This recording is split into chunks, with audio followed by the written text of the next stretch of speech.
You didn't change, you just stopped pretending. And somehow, that was the unforgivable thing. The invitations dried up, the texts got shorter. Your name started appearing in conversations you weren't part of, always with that slight edge, that careful concern that doesn't feel like concern at all. You look around the office break room, the family group chat, the church fellowship hall, and you feel it. A courtroom you never entered, delivering a verdict you never heard. What if I told you their silence isn't about your failure? What if the coldness, the distance, the sudden shift from warmth to walls, what if that's not about who you are, but about who they're afraid to become? Carl Jung spent his life mapping the inner landscape of the soul, and one of his most powerful ideas lives right here, in this moment. The things we can't face in ourselves, we see, and often hate, in others. He called it the shadow, the disowned parts, the unlived life, the potential we buried under responsibility, under niceness, under the fear of standing out. When you stop hiding yours, you become a mirror. And mirrors, in a world of masks, are dangerous. This is about the quiet envy, not the loud kind, not the obvious jealousy that names itself. This is the kind that smiles too tight, that says, "I'm happy for you," with a voice that's already left the room. The kind that watches you set a boundary and calls it selfish, that sees you grow and calls it arrogance. You're not imagining it. And you're not crazy for feeling it. Here's what's actually happening. Quiet envy emerges when your authenticity exposes someone else's shadow, those parts of themselves they've hidden, rejected, or never allowed to breathe. Jung taught that we all wear a persona, a social mask we craft to fit in, to be accepted, to survive. It's the good employee, the team player, the nice sibling, the humble neighbor. And that persona works until someone nearby stops performing theirs. When you choose honesty over harmony, when you set boundaries instead of bending, when you pursue what lights you up instead of what keeps the peace, you disrupt an invisible contract. The unspoken agreement that says we all stay small together so no one has to feel the ache of their own unlived life. This is projection. They see in you what they won't face in themselves. Your courage looks like arrogance. Your rest looks like laziness. Your joy looks like betrayal. And if you're someone struggling with overthinking, burnout, people-pleasing, identity crisis, or trying to reconcile faith with your own inner work, this hits differently. Because you've spent years trying to be enough, trying to hold everyone's emotions, trying to quiet the parts of you that felt too much, wanted too much, needed too much. You've been performing. And the moment you stopped, the temperature changed. So let's map it. Let's see what Carl Jung would say is happening and what you can do to reclaim your power, your peace, and your soul. Movement A. The mirror effect. Picture this. You get the promotion. The one you earned. The one you worked nights for. Turned yourself inside out for. And the congratulations come, quick, polite, already moving past you. The invitations to lunch stop. Your ideas in meetings get a half second of eye contact. Then someone rephrases the exact same thing and everyone nods. Small things. Missable things, except you feel it in your chest. Documents you're supposed to be copied on, somehow you're left off. Questions you ask get answered with just a little too much patience, like you're slow. Jokes that used to include you now happen when you're not there. And when you walk into the break room, the conversation doesn't stop, but it shifts. Just slightly. Just enough. Here's the Jungian mapping. Your promotion didn't just change your title, it cracked open their persona, the one that says, "I'm fine where I am. I don't want more. Ambition is ugly." But underneath that mask, there's a shadow.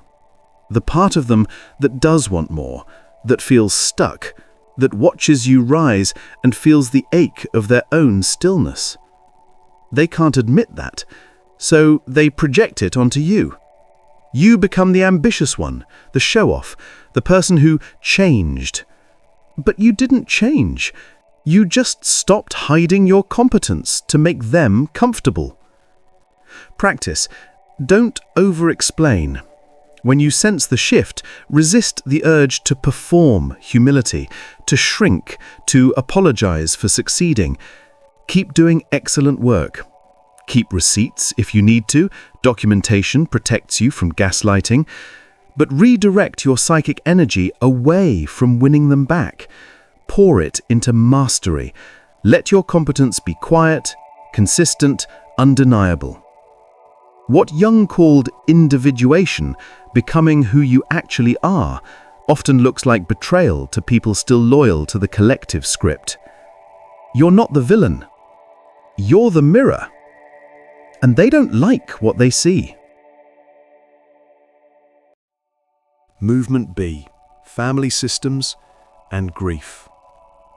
Your father dies, and in the days after the funeral, when you're trying to coordinate logistics, who takes what, how to handle the house, the will, the medical bills, you make a decision, a clear one. Maybe you say no to taking on something you can't carry. Maybe you ask for fairness when the old family script says you should just defer to your older sibling. And suddenly, you're the problem. You've always been cold. This is what you care about now? Dad would be so disappointed. The words come fast, sharp, designed to pull you back into an old role, the one who absorbs, who smooths things over, who disappears so everyone else can stay comfortable. Here's what's happening beneath the surface. Families have a collective shadow. Unspoken grief, unprocessed anger, needs that were never named, never met. When someone dies, all of that surges up, and instead of facing it, the family system looks for someone to hold it. Usually, the one who's been holding it all along. When you set a boundary, when you choose self-respect in the middle of grief, you break the persona of the self-sacrificing one. And that threatens the whole structure. Your clarity becomes a mirror to their chaos. Your boundary becomes a reminder of all the boundaries they never set. Here's the truth Jung understood. Grief that isn't faced becomes control. The family member who can't sit with their own sadness will try to manage yours. The sibling who can't admit they feel abandoned by the parent will accuse you of abandoning the family. Remember, their heat isn't about you. It's about the part of themselves they can't hold. Practice. 1-sentence boundaries. I hear you. I'm choosing this. I understand you're upset. I'm still moving forward. No lengthy justifications, no defending your worth. Compassionate clarity. You can grieve and still protect yourself. You can love them and still let them carry their own feelings. This is individuation in real time.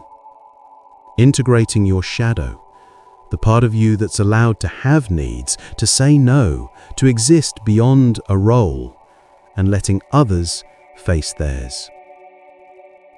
It will feel like abandonment to them. It's actually freedom for you both. Movement C. Sobriety. Lifestyle shift. You stop drinking. Or maybe you start running every morning. Or you quit sugar. Or you leave a job that was destroying you to do something that actually matters. The details vary, but the pattern is the same. You change your life. And your friends get weird. At first it's jokes. Look at you, so healthy. Guess we're not fun enough anymore. Little jabs, wrapped in laughter, but you feel the edge. Then the invitations shift. The group chat goes quiet when you're in it. Plans get made without you, and when you hear about them later, there's a shrug. We didn't think you'd want to come. You didn't leave. You just stopped performing the old script. But to them, it feels like betrayal. The Jungian lens, your sobriety, your health, your new alignment with what actually serves your soul, that's a mirror. It reflects back their own avoidance, the dependence they won't name, the numbness they won't face, the life they're not living. Jung talked about psychic energy, he called it libido, but think of it as attention, as life force. Where you put your attention, energy flows. You were putting it into a pattern, drinking, performing, fitting in, that drained you. When you redirected that energy toward yourself, toward growth, toward what Viktor Frankl would call meaning, you disrupted the group's shared shadow. They don't hate you. They hate that you're showing them another way is possible. Practice. Find your new tribe fit. Not everyone is meant to walk the whole road with you. Some friendships were built on a shared wound, a shared escape. When you heal, the foundation shifts. That's not cruelty. That's growth. Stop performing for the old circle. Stop trying to prove you're still fun, still cool, still the version of you they're comfortable with. Instead, ritualize your evenings. If you used to drink to unwind, create a new unwinding. Music, journaling, a walk, prayer if that's your language, meditation if that's your practice. The point is, fill the space with soul care, not social performance. Remember, friendships without performance are quiet. They're steady. They don't need you to be anything but honest. Let the old script go with love, and trust that the people meant for this version of you are already on the way. Movement D, small town versus expansion. You leave for a while. College, a job in the city. Travel that opens you up, reshapes you. And when you come back, whether for a holiday, a visit, or because life brings you home, you notice it. The slight coolness, the questions that feel like accusations. So, you think you're too good for this place now. Must be nice seeing the world while we're all stuck here. You didn't say you were better.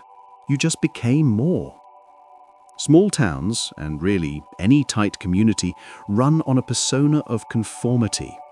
Everyone knows everyone. The roles are set. You're the pastor's kid, the mechanic's daughter, the guy who played football, the woman who never left.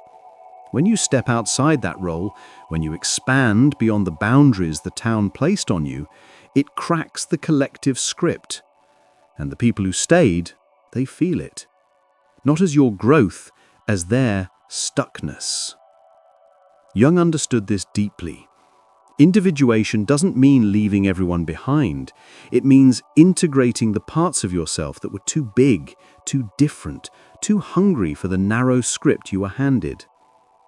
But in a system that values sameness, becoming yourself looks like arrogance. The shadow at play here? Longing. The quiet ache of the unlived life.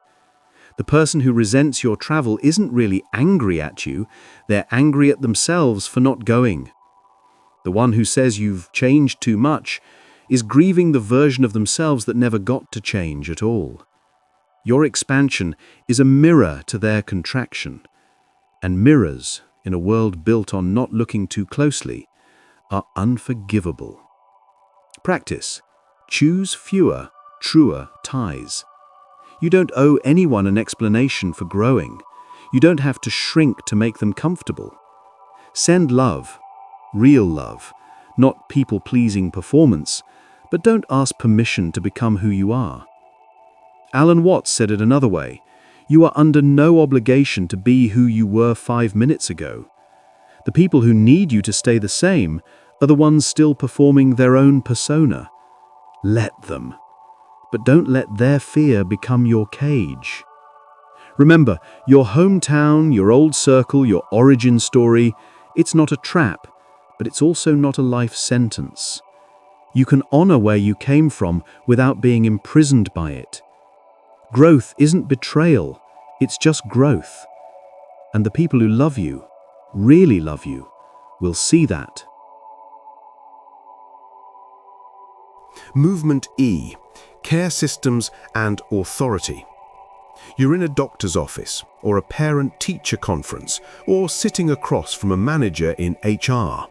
You ask a clear, direct question, something simple, something you have every right to know, and the temperature drops. The professional across from you shifts. The smile gets tight. The tone gets careful, overly patient, like you're a child who needs things explained slowly. Or maybe it gets defensive. Are you questioning my expertise? I've been doing this for 15 years. You weren't attacking, you were asking. But asking in certain systems is a threat. Here's what Jung would see. In hierarchical systems, medicine, education, corporate structures, the persona is power. The doctor's mask is competence. The teacher's mask is authority. The manager's mask is control. When you ask a clear, direct question, when you request transparency or documentation or just basic respect, you're not attacking the person, you're challenging the persona. And if that persona is fragile, if underneath it is a shadow of doubt, of incompetence, of shame, your question becomes a mirror they can't face. So they project. You become the difficult patient, the problem parent, the insubordinate employee. Practice. Respectful paper trails. Email summaries of conversations, requests in writing. Not because you're looking for a fight, but because clarity protects you from gaslighting. Use what Jung might call process language, calm, factual, without heat. Just to confirm, we discussed X and agreed on Y. Please let me know if I've misunderstood. Separate facts from feelings. Their defensiveness is theirs to hold. Your need for clarity is yours to honor. Remember, authority isn't the same as truth. And professionals are human, which means they have shadows too. Doubt, fatigue, mistakes they're afraid to own. When you encounter defensiveness, it's often not about you. It's about what they're afraid you're seeing in them. You're allowed to ask questions. You're allowed to advocate for yourself. And their discomfort with that is not your burden to carry. So here's where it turns. You stop taking the projections personally. Not because you're detached, not because you don't care, but because you finally see the pattern. The quiet envy, the cool distance, the subtle punishments, none of it is a verdict on your worth. It's information. Information about where they are, what they're avoiding, what shadow they're wrestling with or refusing to wrestle with. And here's the shift that changes everything. If I'm the mirror, I can polish myself, but their reflection, that's theirs to face. Jung's central idea, the one that runs through all his work, is individuation, the process of becoming whole. Not perfect, not universally loved, but integrated, aligned. Living from the self, not just the ego. The ego says, I need their approval to be safe. The self says, I am already whole. The ego says, if they're upset, I must have done something wrong. The self says, their discomfort is information, not an indictment. This is the path, not to rise above everyone, not to become untouchable or cold, but to integrate your shadow, to own the parts of you that are ambitious, that are different, that want more, that say no, that take up space, and to align your persona with your actual values. Not the values you inherited, not the script you were handed, but the ones you'd choose if no one was watching. Nietzsche said it this way, become who you are, not who they need you to be, who you are. And when you do that, when you stop investing your psychic energy in managing other people's projections, in performing a persona that was never really you, something stunning happens. synchronicity. Jung's word for meaningful patterns that emerge when you're aligned. The right people appear, the right opportunities open, not because you're chasing, but because you stop running from yourself. You stop forcing connections that were always friction, and the universe, in its strange and undeniable way, starts meeting you where you actually are. Not where you pretend to be, where you are. This is inner peace, not the absence of conflict, but the presence of integrity. This is power, not over others, but over your own life, your own attention, your own soul. Let's make this real, because philosophy without practice is just theory.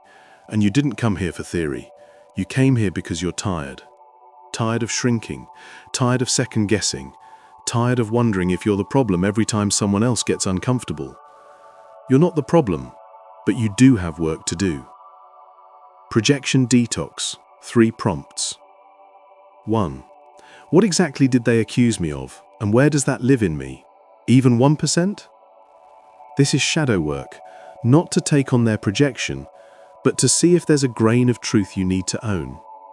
Maybe they called you selfish, and yes, you're learning to prioritize yourself, and that's not selfish. But maybe there's a place you've been harsh without meaning to be. Own that 1%, not to shame yourself, to integrate it, to make it conscious. 2. If I didn't need their approval, what boundary would I set today? Write it down. Say it out loud. Just to yourself, just to the mirror. What would you say no to? What would you ask for? What would you stop performing? This is where you reclaim your psychic energy, the attention you've been spending on keeping them comfortable. 3. Where am I performing a persona instead of telling the truth kindly? Not brutal honesty, kind honesty. The difference is, brutal honesty is about you feeling better by dumping. Kind honesty is about respecting both of you enough to be real. Where are you still wearing the mask? And what would it look like to take it off? Gently, with dignity. Boundary scripts, for real life.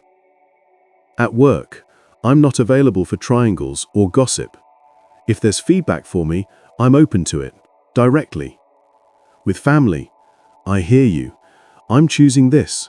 I know it's different from our old pattern, and I understand that's uncomfortable. In friendships, I'll think about it and decide by Friday. If I don't respond sooner, please go ahead without me. I won't be offended. These aren't scripts to copy word for word. They're templates. They're tonal maps. The point is, clear, kind, non-defensive. You're not explaining, you're not justifying, you're informing. And then you let them have their feelings. Remember, you are not responsible for managing other people's emotional reactions to your boundaries. Rituals for psychic energy. 15-minute attention audit. Once a day, morning or evening, sit with this question. Where did my attention go today? Not to judge yourself, but to notice. How much energy went to replaying an interaction, to rehearsing a defense, to worrying about someone else's perception of you? That's psychic energy leaking. Name it, then consciously redirect it into your work, your craft, your prayer, your body, your joy. Journaling plus prayer meditation. If you have a faith practice, this is where it integrates with shadow work. You can pray and still do inner work. You can meditate and still believe in grace. Jung himself studied mysticism, alchemy, spiritual traditions, because he understood that the soul's journey doesn't fit into one framework. Write what's heavy, pray what's confusing. Sit in silence and let the self, what some would call God, what some would call the deep unconscious, speak. Digital distance from comparison loops. Social media is a projection machine. Everyone's persona, curated and filtered. If you find yourself spiraling into comparison, into envy of your own, step back. Not forever, but for a week. Notice what fills the space. Reclaim that energy for something real. Small acts of mastery. This is Schopenhauer's insight. The will, the hunger to create, to build, to move. When you're caught in the spiral of others' envy, make something. Write a page, lift something heavy, cook a meal from scratch, fix something broken, serve someone quietly. These small acts ground you. They remind you, I am not a reflection. I am a force. So here's where we land. You didn't do anything wrong. You stopped performing. You started becoming. And in a world that rewards masks, that's revolutionary. The quiet envy you've felt, the coldness, the distance, the silent courtroom you never asked to stand in, it's not a sign that you're too much. It's a sign that you're becoming real. And real, in a culture of pretending, looks like a threat. But you're not here to threaten anyone. You're here to live. Carl Jung spent his life teaching us this. The journey to the self is not a journey away from others. It's a journey toward integration. Shadow and light, persona and authenticity, ego and soul. When you stop splitting yourself to fit into broken systems, you become whole. And wholeness, not perfection, but wholeness, is magnetic. It draws the right people. It repels the wrong patterns. It lets you rest. Alan Watts said, "The only way to make sense out of change is to plunge into it, move with it, and join the dance." This is the dance, not the one where everyone stays small and safe, the one where you grow and others grow, and the ones who can't grow with you, you send them love and you let them go. Not with bitterness, not with superiority, with grace. You don't have to dim your light to be loved. You have to be whole to be free. Let them keep their story. You keep your soul. And when you're ready, when you've done the work of looking inward, of integrating your shadow, of aligning your life with your actual values, you'll notice something. The envy doesn't sting the same way, because you're no longer asking them to see you, you're seeing yourself. And that, finally, is enough. Until you make the unconscious conscious, it will direct your life, and you will call it fate. Carl Jung. Thank you for being here. Thank you for doing the work. And thank you for refusing to shrink. The world doesn't need smaller versions of you. It needs you, whole, awake, and unapologetically alive.